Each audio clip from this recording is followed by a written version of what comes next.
대표님 안녕하세요. 네, 안녕하세요. 네, 이전 영상 잘 봤습니다. 네네. 나스닥 쇼충이라고.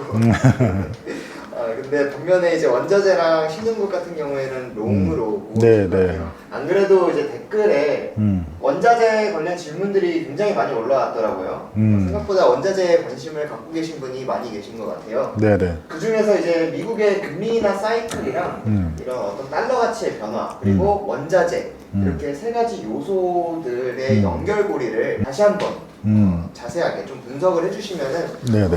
구독자분들께 많은 도움이 될 것 같습니다. 기본적으로 미국이 금리 인하를 한다고 해서 원래는 전통적으로 이제 과거를 돌이켜보면 미국이 금리 인하를 한다고 해서 그때 원자재가 강하지는 않았어요. 왜냐면 미국이 그렇게 급진적으로 금리 인하를 할 때는 보통 이제 침체, 리세션, 전형적인 이제 시장에 돈도 없고 물가까지 같이 하락하는 이런 침체가 왔기 때문에 오히려 원자재는 약해지고 달러는 강해지고, 그러니까 안전자산이라고 생각되는 달러와 또 이제 과거에 인플레이션이 없던 시기에는 안전자산으로 통하는 장기국채 등으로 유동성이 몰리죠. 장기국채라면 미국의 장기국채 같은. 미국의 인플레이션은 다들 이렇게 좀 혼동을 많이 하시는데 연준의 목표치인 2%까지 전혀 내려오지도 않았고 그거보다 1%나 높은 3%에서 계속 바닥을 다지고 있습니다. 우리가 익숙한 이제 팬데믹 이전에 10여 년, 15년 뭐 이 정도는 그때는 인플레이션이 1%도 막 안 되던 시기였어요. 근데 그것과 그때는 오히려 낮다고 해서 인플레이션을 2%로 올려야 돼라고 하고 그런 명분으로 양적 완화를 했거든요. 근데 1%였던 시기도 아니고 2%까지 오지도 못했고 3%라고요. 여기서 이제 금리 인하 사이클이 시작이 된다면 분명히 저는 미국의 그 고용이나 경제가 채권 시장이 예상하는 만큼은 아니지만 그래도 서서히 둔화가 될 거라고 봅니다. 그러다 보니 연준 입장에선 금리를 인하를 하긴 할 거예요. 채권 시장이 희망하는 만큼은 아니지만 채권 시장 참여자들은 경기가 급격히 부러지거나 유동성이 없거나 둔화해야 돈을 버는 구조잖아요. 근데 문제는 그렇게까지는 되지 않을 거란 얘기입니다. 왜냐하면 아직 여전히 인플레이션을 매우 우려해야 될 만큼 시장의 유동성이 많이 남아있다는 얘기죠. 그럼 그런 환경에서 피벗을 한다. 그럼 그게 무슨 의미를 지니고 있는가에 대해서 저희가 잘 생각을 해봐야 될 것 같아요. 제가 그래서 계속 포지션을 잘못 베팅하고 있다는 얘기를 많이 했는데 미국은 대다수의 상위 50%는 거의 다 장기 모기지 금리나 장기 금리에 락인이 돼 있습니다. 이거는 기업도 마찬가지고 민간도 마찬가지예요. 예를 들어 민간 입장에서 생각을 해볼게요. 대다수 뭐 50대, 60대 이렇게 이제 좀 연세도 있으시고 보통 다 21년 이전에 아주 팬데믹 때 초저금리에 30년 고정금리 이런 게 있단 말이에요, 미국은. 한국이나 신흥국들은 없어요. 그렇게 뭐 초장기로 고정금리 하는 게 없습니다. 근데 이제 그분들은 거의 다 모기지도 굉장히 낮은 금리에 고정이 돼 있어요. 그리고 그런 분들은 기본적으로 저축이 좀 더 많겠죠, 나이가 많으시니까. 젊은 층보다. 그럼 그렇게 현금성 저축이 많다라는 거는 기준금리가 올라가면 오히려 자기의 수입이 더 올라간다는 얘기예요. 장기금리는 자기의 자산들은 장기금리에 다 묶여 있는데 기준금리가 0에서 5까지 올라갔다. 그러면 애초에 현금으로 원래는 수익을 낼 수가 없었어요. 미국 같은 경우는. 근데 제로금리일 때는 현금으로 예금한다고 수익 나오는 것도 아니고 안 나온단 말이에요. 근데 기준금리가 5%까지, 5.5%까지 올라갔어요. 그럼 빌스 초단기채 금리나 뭐 어디에 투자를 하든 연에 5%에 내가 현금을 가지고 있는, 워렌 버핏이 그래서 그걸 아주 좋아하잖아요. 아주 많은 부분을 단기채를 가지고 있는데 자기의 소득이 늘어난다고요. 오히려 현금을 가지고 오히려 돈놀이를 할 수 있는 거죠. 심지어 23년부터 어땠죠? 계속 리세션 올 거니까 장기채를 사야 돼 뭐 이런 전망들부터 이제 그런 전망이 많다 보니까 커브 금리가 이렇게 역전이 돼 있잖아요. 단기가 훨씬 높잖아요. 그러면 장기 금리 같은 경우 그 사람들 입장에서는 너무 좋은 거예요. 미국은 401k나 해서 주식을 대다수 가지고 있어요. 그 주식들은 또 미국은 어떤 나라죠? 거의 성장주의 나라잖아요. 어떻게 보면 뭔가 제조업보다 서비스업이 굉장히 강한 나라잖아요. 그죠? 그러다 보니 그런 성장주들은 제가 지난번 영상에서 말씀을 드렸지만 장기금리와 매우 밀접하단 말이에요. 근데 장기금리가 낮으니 유동성이 없는 다 부러지는 리세션이 올 거야 하고 장기채에 계속해서 몰리다 보니 그런 성장주의 멀티플이 높게 유지되면서 가격이 계속 더 붐업이 되는 거죠. 금리 인상 사이클임에도 불구하고 단기 금리는 이렇게 계속 오르는데 장기 금리가 낮아지다 보니까. 그럼 그런 상황에서 자기의 주식 자산 가치도 올라지고 부동산 가치도 올라가요. 심지어 자기들이 가지고 있는 저축으로는 그거는 소득의 수단이 돼요. 그러면 그 상위 뭐 50%가 됐든 40%가 됐든 그분들의 입장에서는 굉장히 사실은 좋은 상황이란 말이에요. 그게 미국과 아주 많은 신흥국 경제의 큰 차이점입니다. 근데 반대로 이제 하위 퍼센티지는 하위 50%가 됐든 60%든 이런 사람들은 가지고 있는 자산이 없어요. 특히 젊은 층들 부동산도 없고 뭐도 없어요. 그런 경우에는 인플레이션은 계속 높고 그러다 보니 연준은 기준금리를 계속 올리고 근데 장기금리는 오히려 낮아지는 상태니까 자산을 가지고 있는 사람은 계속 웨스트 이펙트가 더 커지면서 소비를 더 늘릴 수가 있는데 인플레이션이 계속돼도 자산이 애초에 집도 없고 주식도 없고 절도 없었다 라고 하는 사람들은 점점 더 소비가 힘들어지고 기본 생활비는 계속 기름값 올라가고 뭐 올라가고 휴지값 올라가고 해서 계속 올라가는데 점점 삶의 질이 안 좋아지겠죠. 양극화가 굉장히 심한데 중요한 거는 이번에 소매 판매 굉장히 시장 예상 깨고 높게 나왔잖아요. 명목이긴 하지만 그런 지표들은 어쨌든 간에 상위 퍼센티지를 많이 반영을 한다라는 거예요. 왜냐면 그 상위 퍼센티지는 오히려 팬데믹 전보다 지금 훨씬 더 많이 높아져 있는 거예요. 하위가 힘들어지긴 했지만 그거보다 상위가 올라가는 게 훨씬 더 급진적으로 올라갔다라는 거죠. 지금 유동성이 많이 풀려있다는 거. 그러니까 그럼요. 주식시장에 몰려있는 돈도 유동성이고 채권시장에 몰려있는 돈도 유동성이에요. 미국 경제가 모든 걸 제치고 미국만 좋았잖아요. 그러면 자, 기업 입장에서도 생각을 해볼게요. M7이나 이런 우리가 흔히 알고 있는 미국의 대형 기업들은 2020년, 21년 정말 초저금리 때 아주 장기로 회사채를 발행했어요. 거의 국채 비슷한 수준으로 낮은 금리로 아주 장기로 고정 부채를 조달할 수 있었던 거예요. 아주 그냥 낮게 락인을 해가지고 조달을 시켰단 말이에요. 현금이 많은데도 혹시 모르니까 너무 기회잖아요. 이렇게 낮은 금리로 오랫동안 그냥 묶어서 고정으로 할 수 있다고? 거기다가 현금은 또 많아요. 페이스북이든 어디든 현금이 원래 많았어요. 그럼 그 현금 가지고는 자 금리가 올라가면 어떻게 돼요? 단기 금리가 올라가면 너무 좋죠. 원래는 현금이 팬데믹 이후에 한 10년가량 제로 금리였으니까 아무것도 수익을 창출하지 못했는데 그냥 그 현금으로 계속 수익을 창출을 할 수가 있는 거예요. 근데 이제 반대로 미국의 좀 작은 기업들 생각을 해보면 뭐 러셀 2000이든 뭐 아무튼 중소기업들은 예를 들어 저희 프루츠 투자자분이 회사채를 발행할 수 있나요? 할 수 없잖아요. 그럼 그 작은 기업들은 그렇게 팬데믹 코로나 이런 때라고 해서 과연 그렇게 저금리에 아주 장기로 이게 가능했을까요? 빌릴 수 있어봤자 길어봤자 뭐 몇 년 뭐 이렇게 아주 가능하지가 않다는 얘기예요. 그러니 그들은 단기 금리가 올라가면 어떻게 되죠? 아주 급격한 영향을 받게 되겠죠. 그러한 연유 때문에 미국은 사실은 지금 인상 사이클에서 제일 계속 좋았던 거고 특히 빅테크 위주로. 그래서 제가 계속 얘기했던 게 미국은 부채를 정부 사이드에서 2008년 이후로 만들어가지고 화폐화를 지금 20년 가까이 시켜오고 있는 경제이기 때문에 그래서 그 부를 상위층한테 이전을 해준 거라고요. 부채를 정부가 만든 다음에 그거를 민간 상위층한테 무료로 나눠줘서 부를 이전을 시켜준 거예요. 인플레이션이 아닌 디플레이션으로는 결코 그 어떤 버블이 해소가 될 수 없는 구조예요. 미국의 경제는. 그러니까 장기 금리가 올라야 웨스트 이펙트 버블이 터지고 해소가 되는 거지. 장기 금리가 오르면 어떻죠?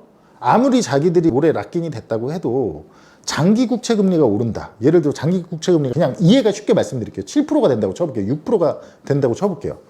그러면 빅테크에 투자할 거가 됐든 부동산을 투자해야 될 사람이 거길 투자할까요? 장기 국채에 투자를 할까요? 장기 국채에 투자를 하겠죠. 장기 국채는 원금이 보장되는데 너무 편하게 연에 7%씩 내가 만약에 10년씩 받을 수 있다라고 한다면 그렇게 경쟁을 하게 되는 자산들이란 말이에요. 둘 다 롱듀레이션이기 때문에 장기금리가 경쟁을 해줘야 된다고요. 일단은 그렇기 때문에 장기금리가 상승을 해야지 이게 진정한 위기로 갈 수 있는 거지. 얼마 전 트리거처럼 장기금리가 하락하면 주식시장의 전형적인 리세션을 지금 95%가 넘는 이런 이코노미스트 분들이나 애널 분들은 전형적인 침체를 얘기를 하시는 거예요. 제가 말을 하는 건 디플레이션으로는 결코 미국은 부러질 수가 없습니다. 심지어 디플레이션 때문에 부러진다? 조금이라도 한다? 그럼 다시 양적 완화 하면 되죠. 뭐가 문제예요? 미국 입장에서는 돈 찍어서 또 기축통화 2008년에 했던 방식을 또 할 수 있게 되는 게 미국 입장에서는 가장 좋은 시나리오거든요. 미국이 좋았던 이유는 이거다라고 먼저 말씀을 드릴게요. 그래서 미국만 괜찮았던. 제 생각에는 아무래도 네네. 한국 주식 같은 경우에도 좋다가 말하는 느낌이 있거든요. 네네네 맞습니다. 중국 같은 경우에도 좀 맞습니다. 올라오다가 마는 느낌이 있고. 맞습니다.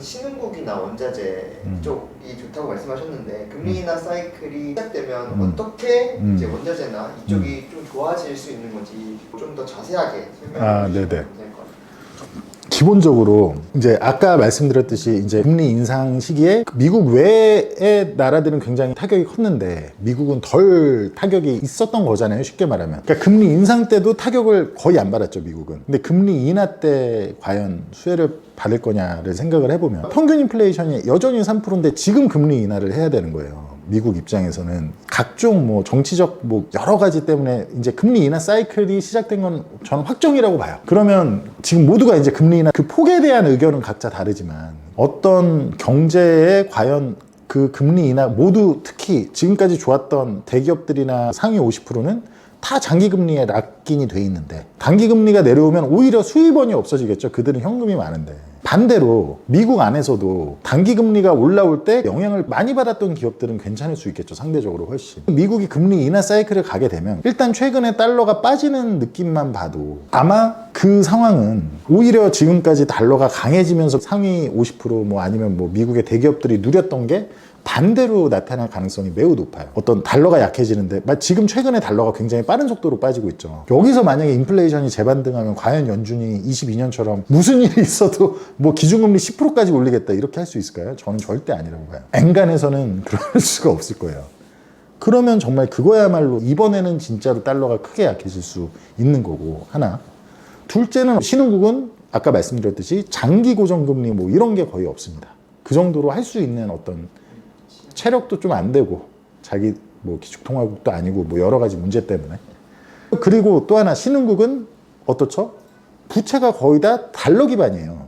근데 만약에 달러가 막 특히 긴축 사이클은 일단은 달러가 좀 강해질 수 있잖아요. 연준이 계속 금리 올릴 거야 뭐 이러고 하다 보면은 그러면 결국에 당연히 신흥국 입장에서는 달러 기반이니까 많은 기업들도 부채가 달러 기반이 많다고요.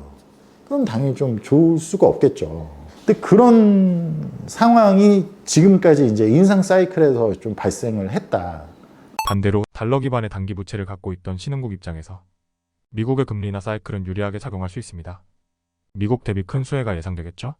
아무튼 간에 그냥 이 로직은 지금까지 왜 미국은 좋고 신흥국은 안 좋았는지는 이 로직 정도로 생각을 하시면 될 것 같아요. 기본적으로 미국의 재정 적자가 지금 GDP의 6에서 7% 정도거든요.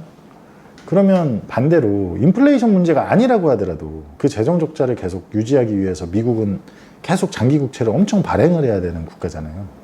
재정 적자가 이 정도로 커진 거는 거의 없던 일이에요. 그런 상황에서 달러에서 빠져나와야 될 거다. 근데 그게 최근 10년만 경험하신 분들에게는 전혀 그게 말이 돼라고 생각할 수 있지만 아주 과거 2000년대에서 특히 2007년까지가 딱 그 사이클이었거든요. 1970년대도 마찬가지고. 그러니까 자산 가격의 버블 그 자체가 문제였던 게 2000년대거든요. 2000년대 또한 유동성이 막 없고 실업자가 엄청나게 높아지고 어떤 뭐 파생의 사고가 나고 은행들 파산하고 막 그런 시기는 아니었단 말이에요. 2000년 처음에 하락의 시작은 그렇게 발생을 하질 않았어요. 그런 둔화일 때는 달러가 강해지는 게 아니라 달러가 약해지면서 다른 나라들로 많이 가게 됩니다. 거기에 제가 말했듯이 이머징은 달러 기반의 부채를 많이 가지고 있잖아요. 그런 상승 사이클에 고생을 많이 했는데 반대로 될 경우에는 엄청난 퓨얼로 그 작용을 하게 됩니다. 그러니까 그만큼 고생했던 국가들 입장에선 굉장히 좋아지는 국면이 올 수가 있는 거죠. 이게 당장 올 거다, 뭐 완전 다이버전스 돼서 올 거다 이것까지는 제가 모르겠지만 이렇게 비슷한 매크로 환경에서는 약간은 동시다발적으로 발현이 될 수도 있고 하고 큰 연료제가 되어주기도 한다는 거죠. 과거 상황에서는 다이버전스가 되었었나요?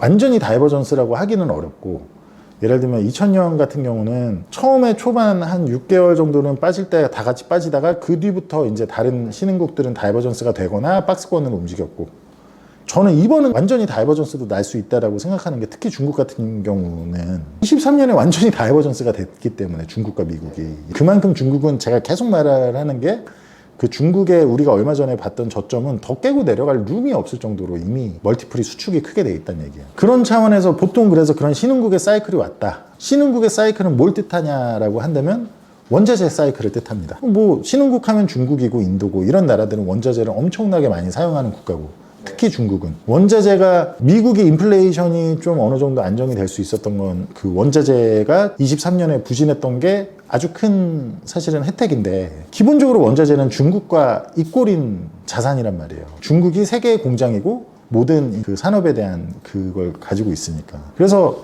제가 그냥 뭐 저는 계속 말하지만 단기적인 텀을 얘기하는 게 아니니까 장기적인 그림에서 제가 한번 그림을 하나 보여드리자면 저는 앞으로 어쨌든 미국의 달러가 약해지면서 신흥국이 굉장히 좋아질 거라고 생각을 합니다. 예를 들면 저게 지금 브라질 증시예요. 한국으로 치면 코스피 같은 건데 달러 기반으로 미국에 상장된, 그러니까 달러 기반이죠. 근데 실제 브라질 증시를 보베스파라고 하는데 그걸 보베스파로 해서 검색을 해보시면 엄청나게 이렇게 올라간 걸로 나와요. 근데 지금 달러 기반으로 하면 어떻게 돼 있죠? 지금 여전히 2008년의 고점, 2007년의 고점 대비 절반이나 와 있나요? 왜냐면 그만큼 헤아라가 엄청 약해졌기 때문에 그렇거든요. 같은 기간에. 그래서 여전히 십몇 년 전에 고점보다 한참 아래에 있는 거죠. 근데 제가 생각하는 앞으로의 사이클은 2003년에서 2007년까지 저 EWZ가 움직인 게 보이시나요? 저런 식으로 달러도 약해질 거고 신흥국의 경제가 저렇게 불붙는 사이클이 올 거다라는 게 기본 전망이기 때문에 그래요. 저는 매크로를 아주 근접하게 보니까 여러 가지 상황에서 인플레이션은 미국에선 꽤 생각보다 오래 갈 거고, 그런데 연준은 둔화하는 경제 때문에 금리 인상에 대한 얘기는 쉽게 하지도 못할 거라고 생각을 합니다. 그러니까 일단은 금리 인하는 무조건 9월에 하긴 할 거고, 물론 시장이 예상하는 폭보다는 심지어 많이 하지도 못할 거라고 생각을 합니다. 왜냐하면 인플레이션이 꽤 장기화가 될 거기 때문에. 그러면 제가 좋게 보통 말하는 유가 그 다음 차트 한번 보여주시겠어요? 굉장히 똑같이 움직이죠. 이거 빨간색이 유가인데 흰색이 브라질이고. 네. 그럼 또 제가 좋게 생각하는 중국 항생도 저 같은 구간에 굉장히 많이 올랐었죠. 네. 그 다음은 금이 그리고 보통 원자재 사이클이나 신흥국 사이클이 시작되기 전에 금이 제일 먼저 치고 올라가죠. 그러니까 지금 다른 것들은 아직 본격적으로 상승 못했는데 금이 먼저 올라가고 있잖아요. 보이시나요? 네. 그런 측면으로 은도 금보다 한참 후행해서 갑니다. 그 측면을 생각을 하시면 될 것 같고, 저는 금이 일단 그런 거 시그널링을 해준다라고 생각을 하고 있고요.